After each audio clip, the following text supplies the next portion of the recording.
열왕기하 14장. 이스라엘 왕 여호와스의 아들 여호와스 제2년에 유다 왕 요아스의 아들 아마샤가 유다 왕이 되었다. 그는 25살에 왕위에 올라 예루살렘에서 29해 동안 다스렸다. 그의 어머니 여호와따는 예루살렘 태생이다. 아마샤는 주님께서 보시기에 올바른 일을 하기는 하였으나 그의 조상 다윗만큼은 하지 못하였고 아버지 요아스가 한 것만큼 하였다. 그리하여 산당은 제거되지 않은 채로 백성은 여전히 산당에서 제사를 드리며 분향을 하고 있었다. 왕권을 확고하게 장악한 다음에 아마샤는 부왕을 살해한 신하들을 처형하였다. 그러나 그는 처형한 신하의 자녀는 죽이지 않았다. 그것은 모세의 율법서에 기록된 말씀을 따른 것이다. 거기에는 아버지가 자녀 대신에 처형되어서도 안 되고 또 자녀가 아버지 대신에 처형되어서도 안 된다. 오직 각 사람은 자신이 지은 죄에 따라 처형되어야 한다 하고 말씀하신 주님의 명령이 있다. 아마샤는 소금 계곡에서 에돔 사람 10,000명을 쳐 죽이고 또 셀라를 쳐서 점령한 다음에 그 이름을 욕디엘이라고 하였는데 오늘까지 그렇게 불리고 있다. 그때의 아마샤가 예후의 손자여 여호와스의 아들인 이스라엘의 여호와스 왕에게 전령을 보내어 서로 직접 만나 힘을 겨뤄보자고 제안하였다. 이스라엘의 여호와스 왕은 유다의 아마샤 왕에게 사람을 보내어 이렇게 회답하였다. 레바논의 가시나무가 레바논의 백향목에게 전가를 보내어 백향목의 딸을 며느리로 달라고 청혼하는 것을 보고 레바논의 들짐승이 지나가다 그 가시나무를 짓밟은 일이 있다. 내가 에돔을 쳐서 이기더니 너무 오만해진 것 같다. 차라리 왕궁에나 머물면서 내가 누리는 영화를 만족하게 여겨라. 어찌하여 너는 너 자신과 유다를 함께 멸망시킬 화근을 스스로 불러들이느냐. 그러나 아마샤가 끝내 듣지 않자 이스라엘의 여호와스 왕이 올라와서 유다 왕 아마샤를 맞아 유다의 영토인 벳세메스에서 대치하였다. 그러나 유다 군대는 이스라엘 군대에게 패하여 뿔뿔이 흩어져 각자 자기의 집으로 도망하였다. 이스라엘의 여호와스 왕은 벳세메스에서 아하시아의 손자요 요아스의 아들인 유다의 아마샤 왕을 사로잡아서 예루살렘으로 들어왔다. 그는 예루살렘 성벽을 에브라임 문에서부터 성 모퉁이 문에 이르기까지 400자를 허물어버렸다. 그는 또 주님의 성전과 왕궁의 보물창고에 있는 금과 은과 모든 그릇을 약탈하고 사람까지 볼모로 잡아서 사마리아로 돌아갔다. 여호와스의 나머지 행적과 그가 누린 권세와 그가 유다의 아마샤 왕과 싸운 일에 관한 것은 이스라엘 왕 역대지략에 기록되어 있다. 여호와스가 죽으니 사마리아에 있는 이스라엘 왕들의 묘실에 안장하였고 그의 아들 여로보암이 그의 뒤를 이어 왕이 되었다. 유다의 요아스 왕의 아들 아마샤는 이스라엘의 여호아스 왕의 아들 여호아스가 죽은 뒤에도 15해를 더 살았다. 아마샤의 나머지 행적은 유다 왕 역대지략에 기록되어 있다. 예루살렘에서 반란이 일어나자 아마샤는 라기스로 도망하였다. 그러나 반란을 일으킨 사람들은 라기스에까지 사람을 보내어 거기에서 그를 죽였고 그의 주검을 말에 싣고 와서 예루살렘 안에 다윗성에 그의 조상과 함께 장사 지냈다. 유다의 온 백성은 아사랴를 왕으로 삼아 그의 아버지 아마샤의 뒤를 잇게 하였다. 그가 왕이 되었을 때 그의 나이는 16이었다. 아마샤 왕이 죽은 뒤에 아사랴는 엘랏을 재건하여 유다에 귀속시켰다. 유다의 요아스 왕의 아들 아마샤 제15년에 이스라엘의 여호아스 왕의 아들 여로보암이 왕이 되어 사마리아에서 41해 동안 다스렸다. 그는 주님께서 보시기에 악을 행하고 이스라엘로 죄를 짓게 한 느밧의 아들 여로보암의 죄에서 떠나지 아니하고 그것을 그대로 본받았다. 그러나 그는 이스라엘의 국경을 하맛 어귀로부터 아라바 바다까지 회복하였다. 이것은 주 이스라엘의 하나님께서 그의 종인 가드헤벨 사람 아mit대의 아들 요나 예언자에게 말씀하신 그대로였다.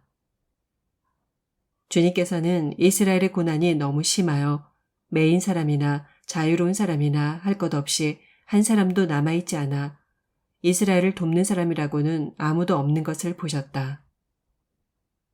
주님께서는 이스라엘의 이름을 하늘 아래에서 지워 없애겠다고 말씀하시지 않았기 때문에 여호와스의 아들 여로보암을 시켜서 그들을 구원하신 것이다. 여로보암의 나머지 행적과 그가 한 모든 일과 그가 전쟁에서 보인 능력과 유다에 속하였던 다마스쿠스와 하맛을 이스라엘에게 되돌려준 일들은 이스라엘 왕 역대지략에 기록되어 있다. 여로보암이 그의 조상인 이스라엘의 왕들과 함께 누워 잠드니 그의 아들 스가랴가 그의 뒤를 이어 왕이 되었다. 디모데후서 4장. 나는 하나님 앞과 산 사람과 죽은 사람을 심판하실 그리스도 예수 앞에서 그분의 나타나심과 그분의 나라를 두고 엄숙히 명령합니다. 그대는 말씀을 선포하십시오. 기회가 좋든지 나쁘든지 꾸준하게 힘쓰십시오. 끝까지 참고 가르치면서 책망하고 경계하고 권면하십시오. 때가 이르면 사람들이 건전한 교훈을 받으려 하지 않고 귀를 즐겁게 하는 말을 들으려고 자기네 욕심에 맞추어 스승을 모아들일 것입니다. 그들은 진리를 듣지 않고 꾸민 이야기에 귀를 기울일 것입니다.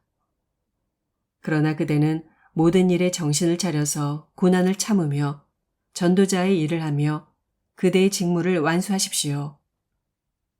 나는 이미 부어드리는 제물로 피를 흘릴 때가 되었고 세상을 떠날 때가 되었습니다.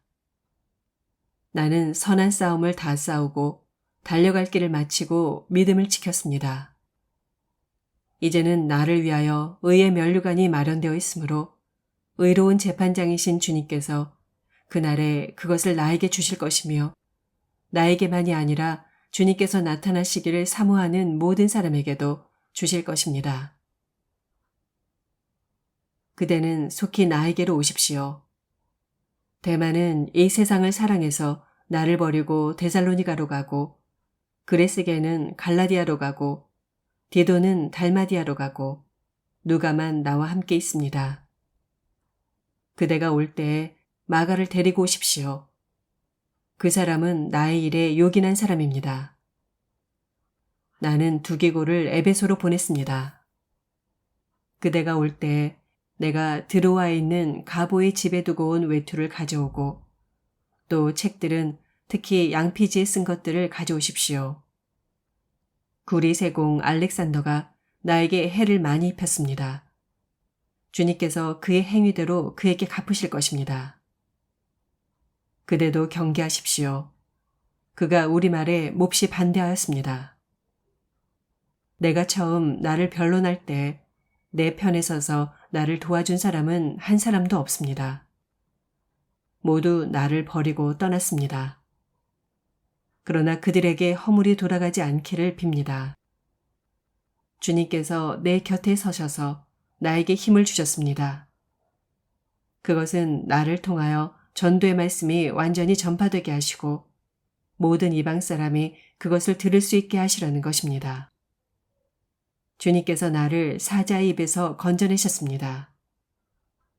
주님께서 나를 모든 악한 일에서 건져내시고 또 구원하셔서 그분의 하늘나라에 들어가게 해주실 것입니다. 그분께 영광이 영원 무궁하도록 있기를 빕니다. 아멘. 브리스가와 아굴라와 오네시보로의 집에 문안해 주십시오.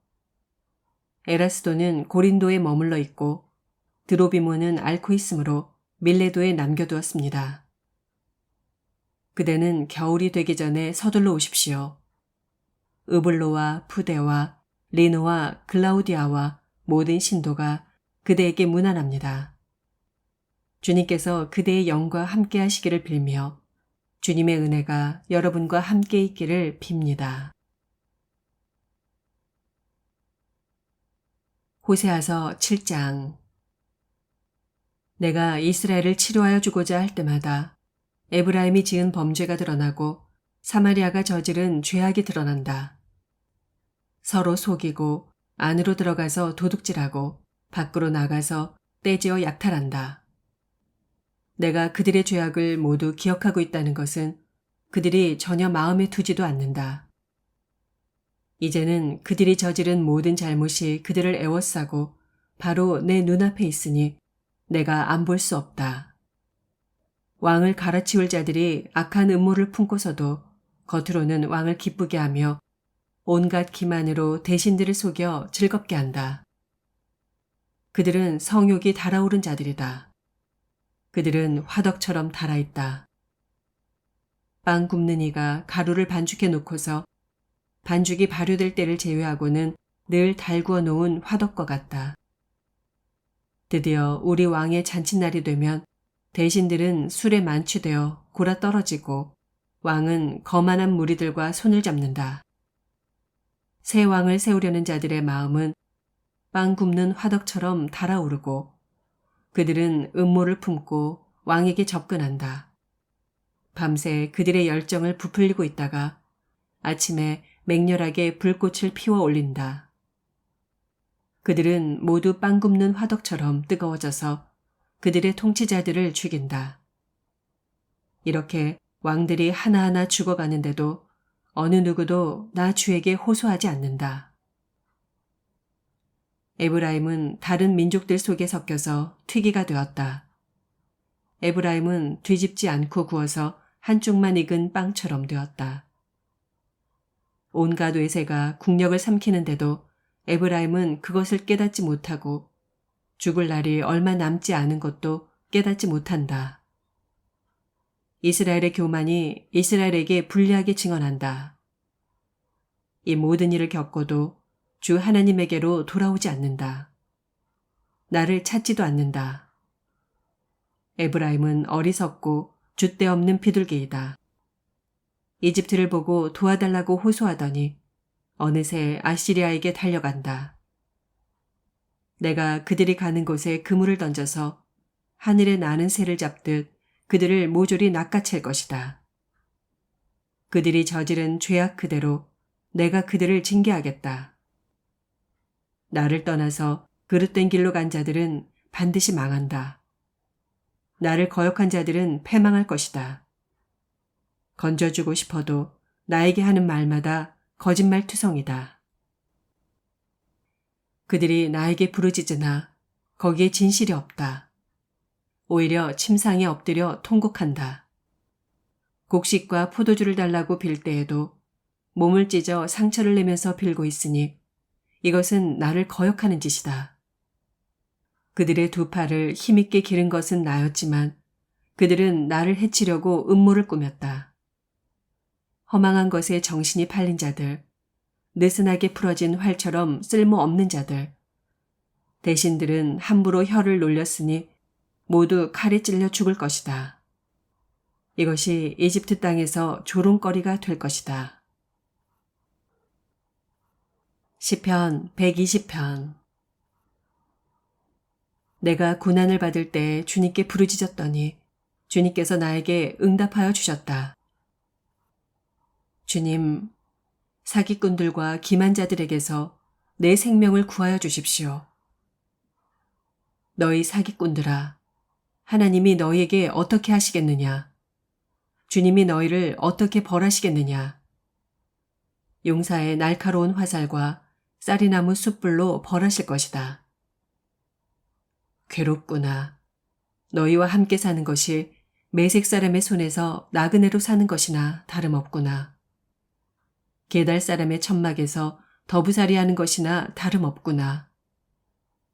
내가 지금까지 너무나도 오랫동안 평화를 싫어하는 사람들과 더불어 살아왔구나. 나는 평화를 사랑하는 사람이다. 그러나 내가 평화를 말할 때 그들은 전쟁을 생각한다. 시편 121편. 내가 눈을 들어 산을 본다. 내 도움이 어디에서 오는가? 내 도움은 하늘과 땅을 만드신 주님에게서 온다. 주님께서는 내가 헛발을 디디지 않게 지켜주신다. 너를 지키시느라 졸지도 않으신다. 이스라엘을 지키시는 분은 졸지도 않으시고 주무시지도 않으신다. 주님은 너를 지키시는 분, 주님은 내 오른쪽에 서서 너를 보호하는 그늘이 되어 주시니 낮의 햇빛도 너를 해치지 못하며 밤의 달빛도 너를 해치지 못할 것이다. 주님께서 너를 모든 재난에서 지켜주시며 내 생명을 지켜주실 것이다. 주님께서는 내가 나갈 때나 들어올 때나 이제부터 영원까지 지켜주실 것이다. 시편 122편. 사람들이 나를 보고 주님의 집으로 올라가자 할 때 나는 기뻤다. 예루살렘아, 우리의 발이 내 성문 안에 들어서 있다. 예루살렘아, 너는 모든 것이 치밀하게 갖추어진 성읍처럼 잘도 세워졌구나.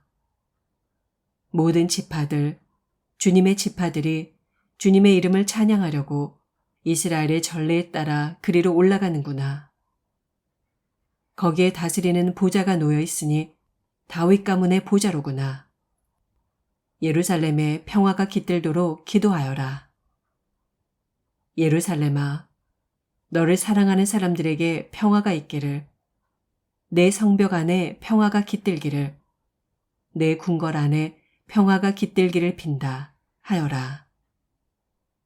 내 친척과 이웃에게도 평화가 너에게 깃들기를 빈다 하고 축복하겠다. 주 우리 하나님의 집에 복이 깃들기를 빈다. 아멘.